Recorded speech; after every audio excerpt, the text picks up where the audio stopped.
사도신경으로 신앙을 고백하겠습니다. 나는 전능하신 아버지 하나님 천지의 창조주를 믿습니다. 나는 그의 유일하신 아들 우리 주 예수 그리스도를 믿습니다. 그는 성령으로 잉태되어 동정녀 마리아에게서 나시고 본디오 빌라도에게 고난을 받아 십자가에 못 박혀 죽으시고 장사된 지 사흘 만에 죽은 자 가운데서 다시 살아나셨으며 하늘에 오르시어 전능하신 아버지 하나님 우편에 앉아 계시다가 거기로부터 살아있는 자와 죽은 자를 심판하러 오십니다.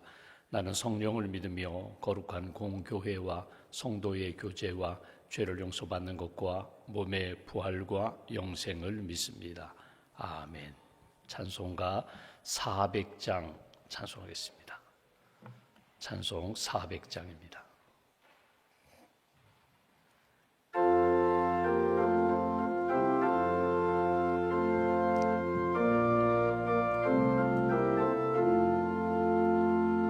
험한 시험물 속에서 나를 건져주시고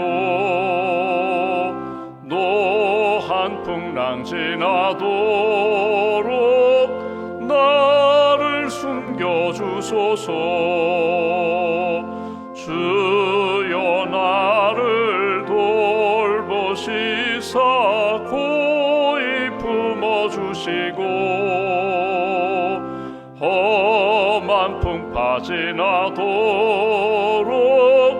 나를 숨겨주소서. 권세 능력 무한하사 모든 시험 이기고 풍랑까지 다스리는 주님 앞에 비오니 주여 나를 돌보시사 고이 품어주시고 험한 풍파 지나도록 나를 숨겨주소서. 죄악 길에 빠진 이 몸 캄캄한데 헤매며 부르짖는 나의 원 들으소서. 내 주여 주여 나를 돌보시사 고이 품어주시고 험한 풍파 지나도록 나를 숨겨주소. 3절입니다. 죄악 길에 빠진 이 몸 캄캄한데 헤매며 부르짖는 나의 원 들으소서. 내 주여 주여 나를 돌보시사 고이 품어주시고 험한 풍파 지나도록 나를 숨겨주소서.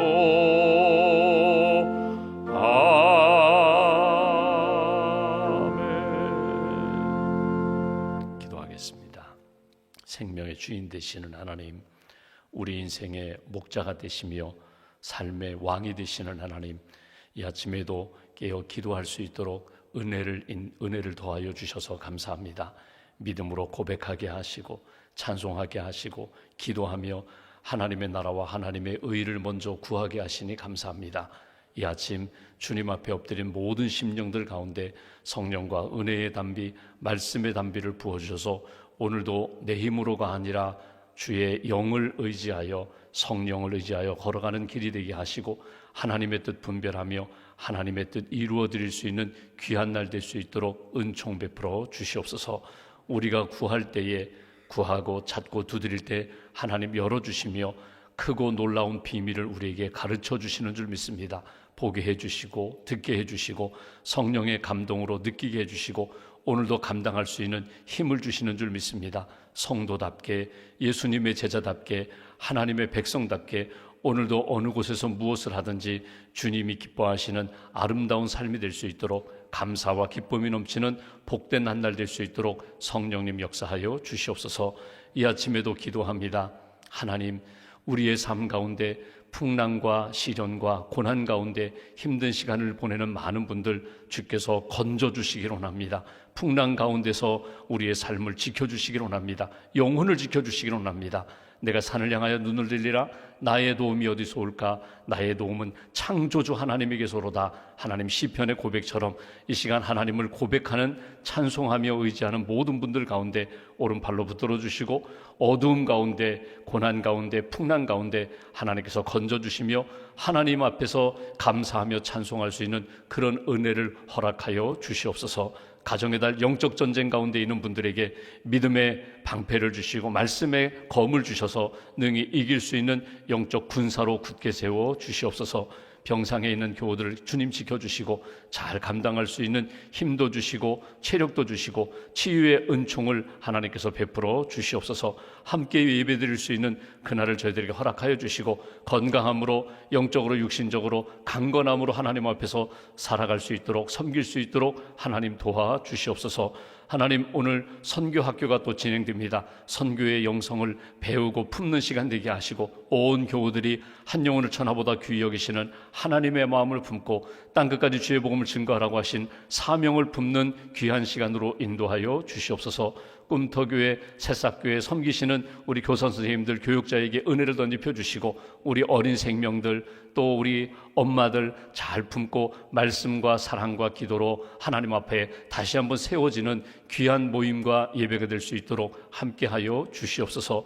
오늘도 하나님 앞에 수요 예배로 모입니다. 에베네셀 찬양대회 주님 함께하여 주시고 하나님을 찬양하며 우리의 가정이 회복되게 하시고 하나님의 은혜 가운데 찬양의 기쁨과 은혜가 넘치는 귀한 찬양대로 주님 굳게 세워 주시옵소서. 중보기도 위원들에게 은혜를 덧입혀 주셔서 기도의 능력, 기도의 은혜, 기도의 신비를 날마다 체험하게 하시고 또 시간을 정하여 하나님 앞에 기도하며 하나님의 뜻을 구하는 모든 심령들마다 하나님께서 말씀과 성령으로 응답하여 주시고 모든 문제에 하나님께서 해결자가 되어 주시며 풀어 주시옵소서. 오늘도 이 아침에 하나님의 뜻을 구하는 모든 심령들 하나님 만나 주시고 말씀하시고 오늘 하루도 하나님의 은혜 가운데 승리하는 복된 길 걸어갈 수 있도록 주님 도와 주시옵소서. 단기 선교를 준비하는 분들이 있습니다. 작년 단기 선교, 또 하나님 교육국 단기 선교, 또 의료 단기 선교를 준비하는 모든 분들 기도로 준비하게 하시고 선교하시는 하나님의 그 귀한 마음을 품고 한 영혼 한 나라를 천하보다 귀히 여기시는 주님의 마음 잘 품고 준비할 수 있도록 영성으로 주님 채워 주시옵소서. 믿음과 감사의 물 봉헌합니다. 자녀를 위하여 또 기업을 위하여 가정을 위하여 기도하는 제목마다 주님 선한 역사로 응답하여 주시고 이 땅에 살아가는 동안 하나님이 열어주시고 해결해 주심을 체험할 수 있도록 축복하여 주시옵소서. 감사 찬송 영광 주님께 올려드리오며 우리 주 예수님의 이름으로 기도하옵나이다. 아멘. 오늘 말씀 누가복음 19장 말씀 보겠습니다.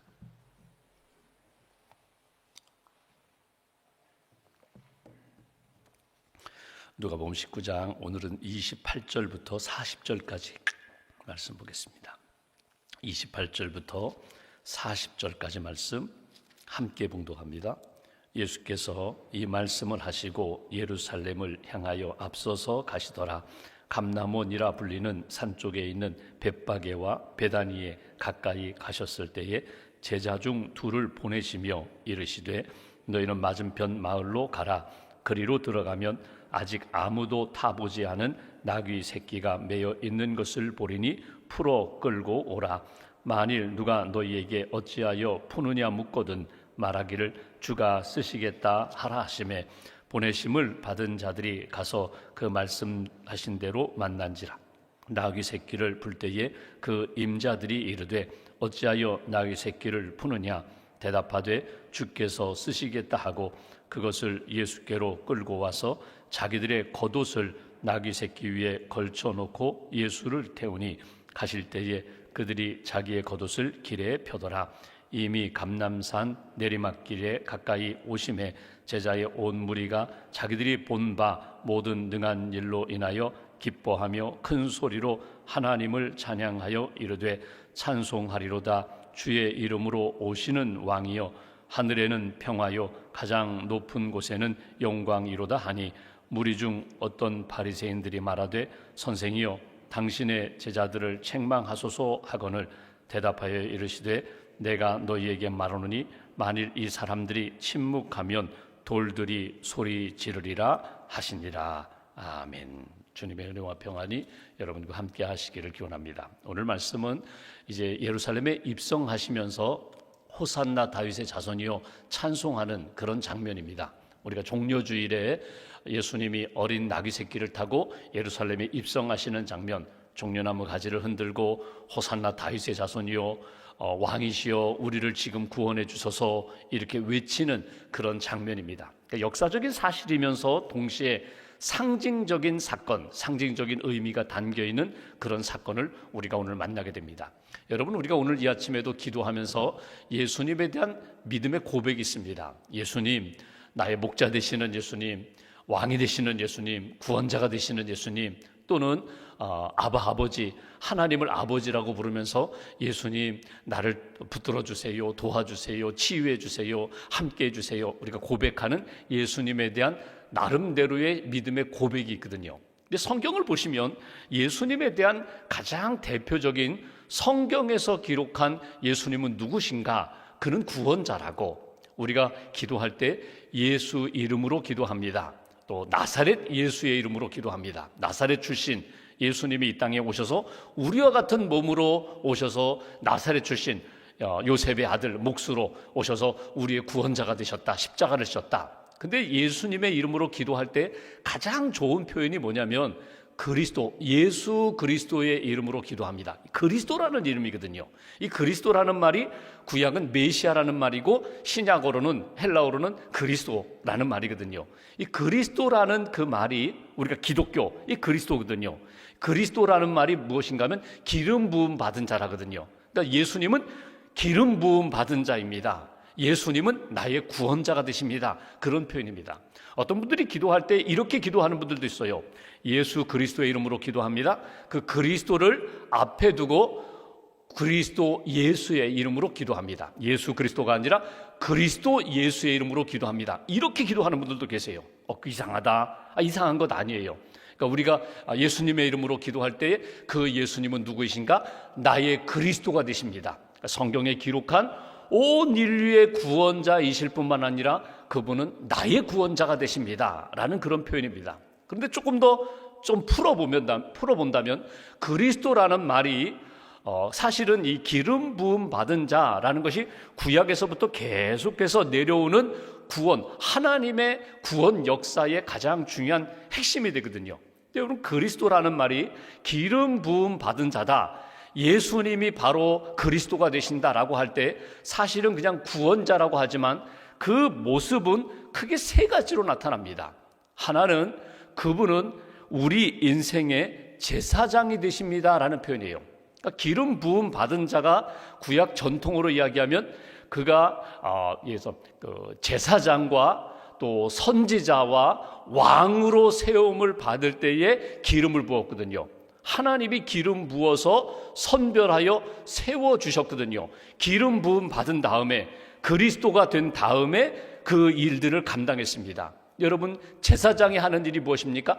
하나님과 우리 사이에 중재자 역할을 하는 거예요. 죄인이 와서 내가 이런 죄를 지었습니다. 그러면 하나님 앞에 제물을 드리면서 소를 잡고 양을 잡으면서 하나님 앞에 하나님 이 죄를 용서해 주세요 라고 하나님 앞에 아뢰는 간청하는 중재 역할을 하는 사람이 이게 제사장이거든요. 그러니까 예수님이 제사장이 되신다, 예수님이 제물이 되셨다, 그런 의미거든요. 또 하나 선지자가 기름 부음 받거든요. 선지자가 하는 일이 무엇입니까?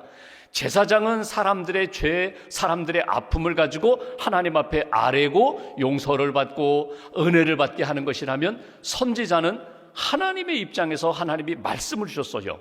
그 주신 말씀, 받은 말씀을 가지고 이렇게 전하는 사람이 이게 선지자입니다. 그러니까 먼저 무엇을 생각하는가 하면 하나님의 마음, 하나님의 말씀, 하나님의 뜻, 그거 먼저 붙잡고 주신 말씀 그대로 여기에 내 마음을 더하든지 내 생각을 더하든지 또는 빼든지 가감하지 않고 주신 말씀 그대로 선포하는 사람, 때로는 공의를 외치고 죄를 지적하고 하나님 앞에서 돌아오라고 외치는 그 사람이 선지자거든요. 그러니까 예수님이 선지자셨다는 거예요. 또 하나 왕이 기름 부음 받거든요. 왕이 무엇입니까? 우리가 생각하는 지금의 왕, 대통령이라든가 어떤 수상 임기가 있어요. 또 권한이 제한돼 있어요. 뭐 이런 왕이나 이런 대통령이나 또는 수상이 아니라 정치 제도에 있어서 어떤 최고의 권력자가 아니라 당시의 왕이라고 하면요, 모든 것을 다 가진 사람이에요. 삼권 분립이 아니라 모든 삼권을 다 가지고 있어요. 백성들도 심지어 그들의 생명과 재산까지도 다 가지고 있는 사람들이 왕이거든요. 그 왕이 하나님의 기름 부음 받은 다음에 하나님이 주신 권력, 하나님이 주신 권한을 다 사용하는 것이 그것이 왕이거든요. 이제 예수님을 보십시오. 예수님이 이 땅에 제사장으로 오셨어요, 선지자로 오셨어요, 왕으로 오셨어요. 예수님이 하신 일을 한번 보십시오. 제사장으로 오셨다는 것이 그냥 아론의 자손으로 레위 지파로 사람들이 찾아오면 제사 드려주고 용서를 선언하고 그 정도가 아니라 예수님은 찾아가셨어요.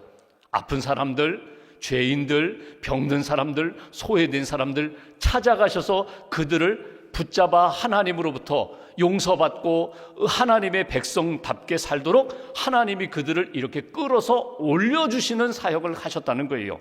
그러니까 예수님이 제사장이시다라고 할 때 그렇게 병든 사람, 죄인들, 소외된 사람을 이끌어 주실 뿐만 아니라 결정적으로 모든 죄인들, 그 모든 죄를 본인이 제물이 되어 십자가의 죽음으로 제사장 사역을 완성하신 거예요.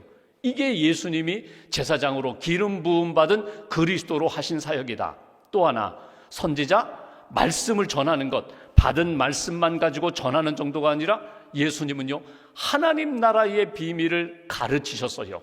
끊임없이 가르치시고 돌아오도록 깨닫도록 하나님, 예수님이 그 하나님 나라의 말씀을 선포하셨다. 근데 오늘 이제 보고자 하는 것은 왕입니다. 왕.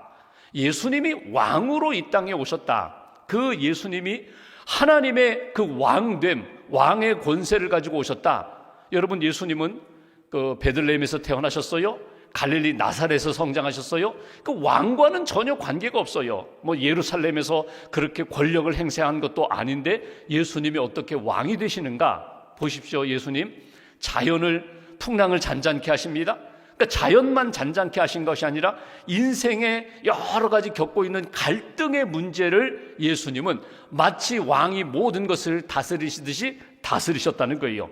귀신을 내쫓으시고 죄에 대한 용서함의 권세를 마치 왕이신 하나님이 너 죄인 아니야, 이제부터 내가 내 죄를 다 용서했으니 너는 이제 용서받은 하나님의 사람이야, 하나님의 백성이야. 이거는 왕이신 하나님만이 하실 수 있는 일인데 예수님이 그 일을 감당하셨다는 거예요.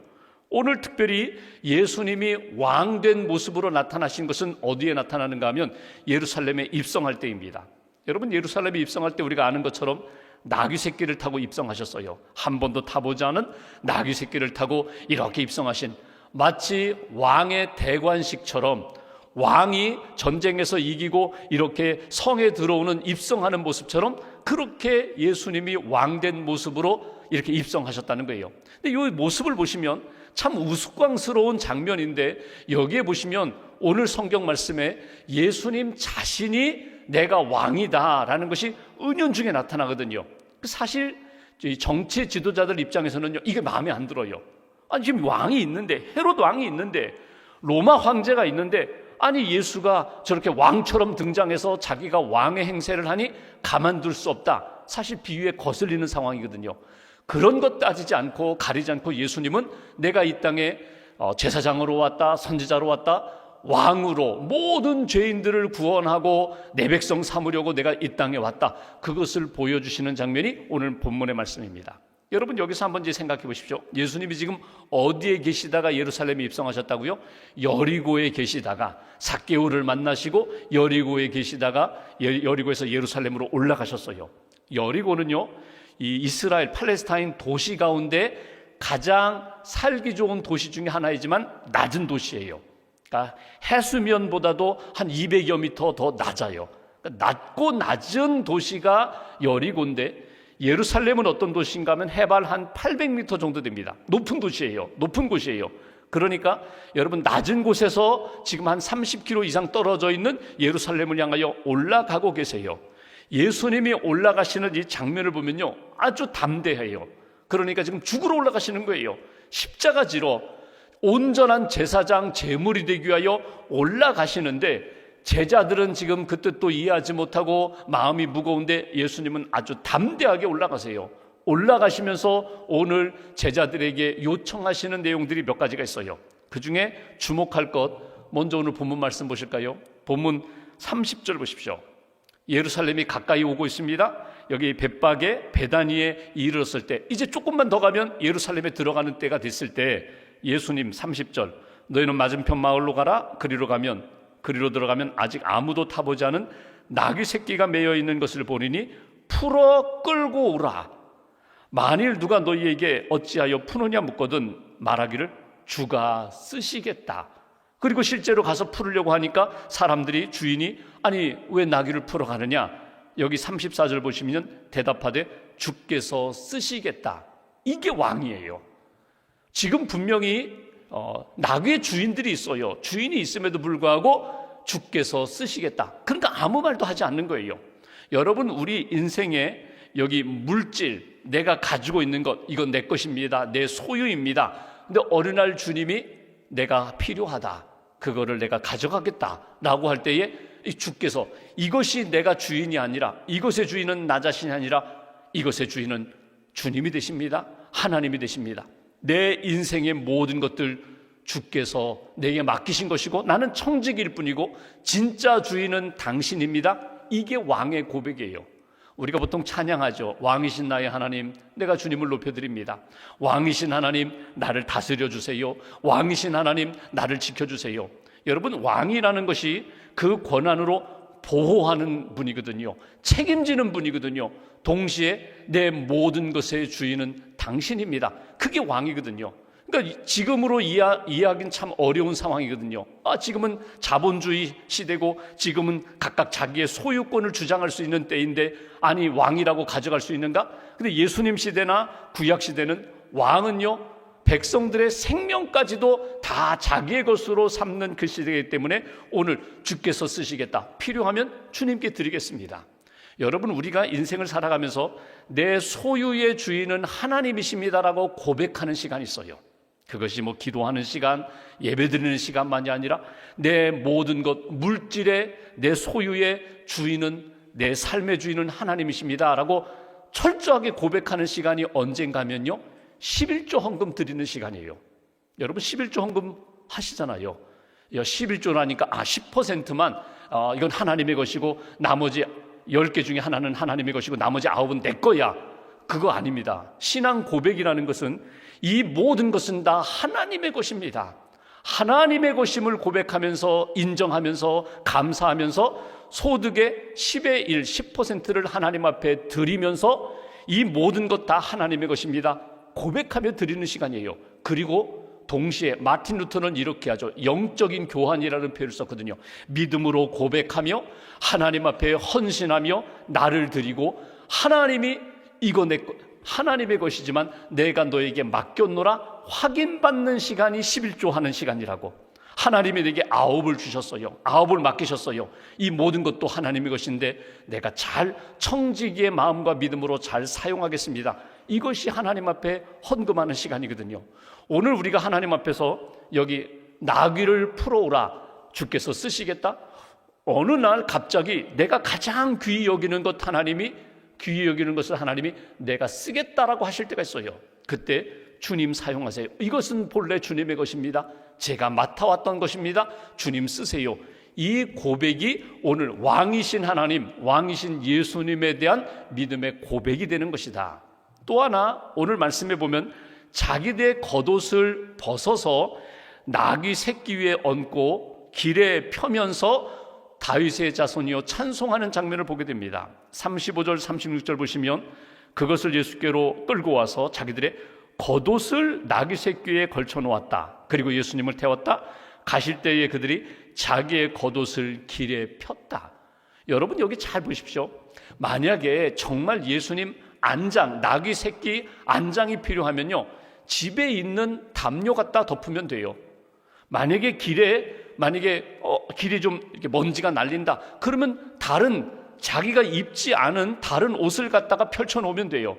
근데 오늘 표현 중에 중요한 표현이면 자기의 겉옷 이렇게 표현했어요.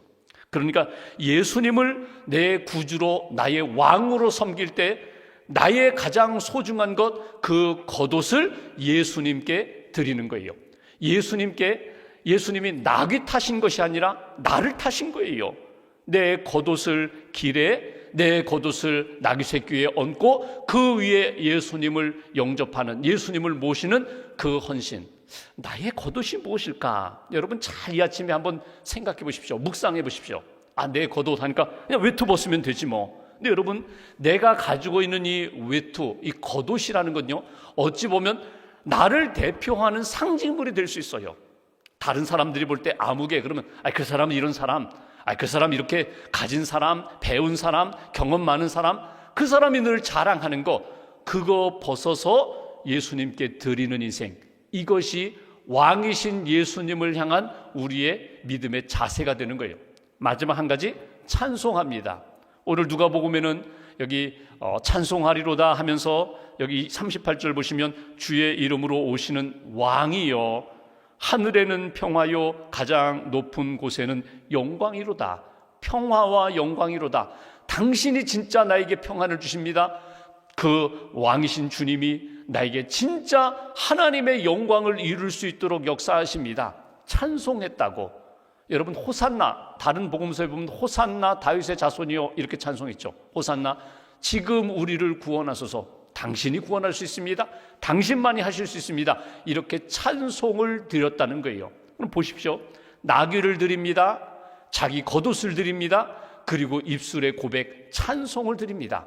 이게 왕 앞에서 우리가 고백하며 드리는 하나님 앞에서 백성된 하나님의 사람들의 모습이라고. 오늘 말씀을 이렇게 보면서 여러분 이스라엘 백성들 시편을 보시면 다윗이 118편에 호산나 다윗의 자손이여 우리를 구원해 주소서, 이 찬송의 근거가 거기에 있거든요. 다윗이 하나님을 찬송합니다. 왕이신 하나님 나를 구원해 주세요. 자기가 왕임에도 불구하고 하나님을 진짜 왕으로 고백하면서 나를 구원해 주세요. 내 찬양을 받으세요. 오늘 하나님 앞에서 예루살렘 입성하시는 예수님, 왕이신 주님으로 입성하십니다.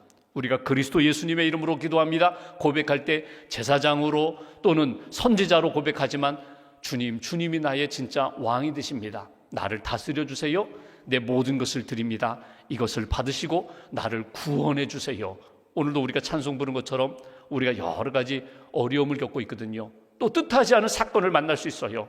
뉴스를 통해서 여러분 접하신 것처럼 신실한 가정이 총기 사고로 그렇게 하루아침에 하늘나라 가는 그런 일들, 다른 사람 이야기가 아니거든요. 우리 가정, 내가 그럴 수 있거든요. 어느 순간에 하나님이 나를 부르실지 모르는데 하나님 부르시는 날까지 내가 신실하게 진실하게 믿음으로 준비하며 살다가 하나님이 어느 순간 나를 부르실 때 할렐루야 찬양하며 주님 품에 안길 수 있는 준비된 인생을 살게 해달라고. 내 생명, 내 소유, 내가 가장 아끼는 것, 이 모든 것 다 주님의 것입니다.